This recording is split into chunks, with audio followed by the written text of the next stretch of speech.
funding ICE and DHS.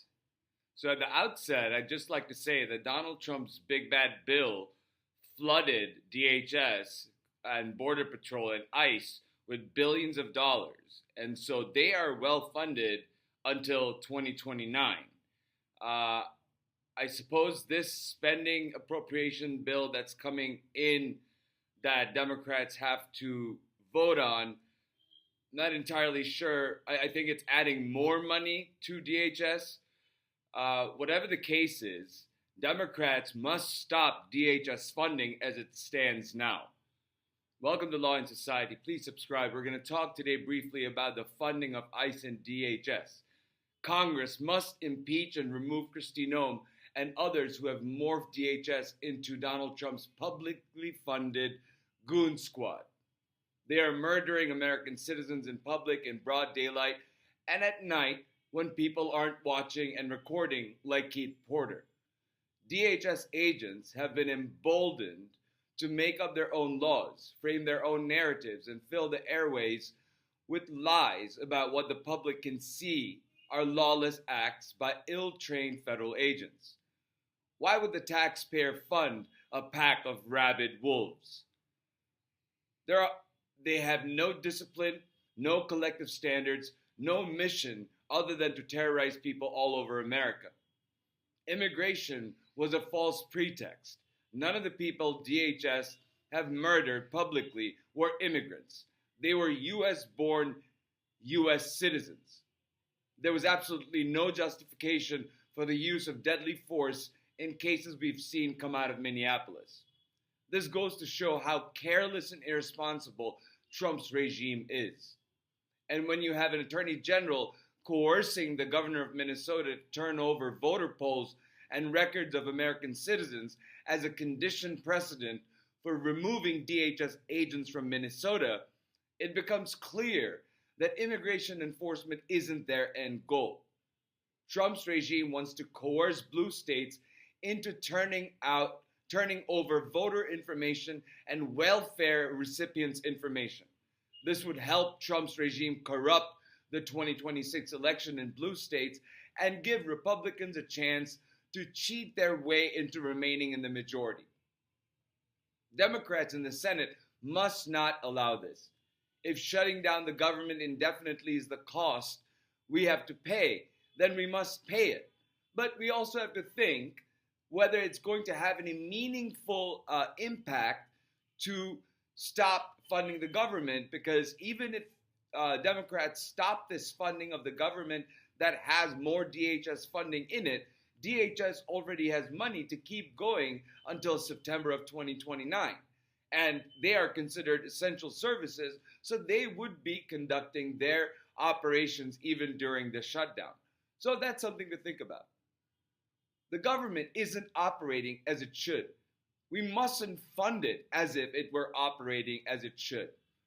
Without structural reform within DHS, including fundamental change in leadership and their core mission, funding DHS poses an imminent threat to American lives and the general welfare of the American people. DHS and all its divisions are supposed to keep the homeland secure. They're supposed to protect us, not kill our fellow citizens in broad daylight because DHS agents thought the citizens were getting in the way of DHS's mission. Ron Filipowski of Midas Touch says, "It is inconceivable to me that any Democrat would vote for a DHS funding bill that fails to include a mandate that requires these federal goons to take their masks off. No more secret police in America." That's just one of the things that I think that DHS needs to reform before there's more funding that comes to DHS.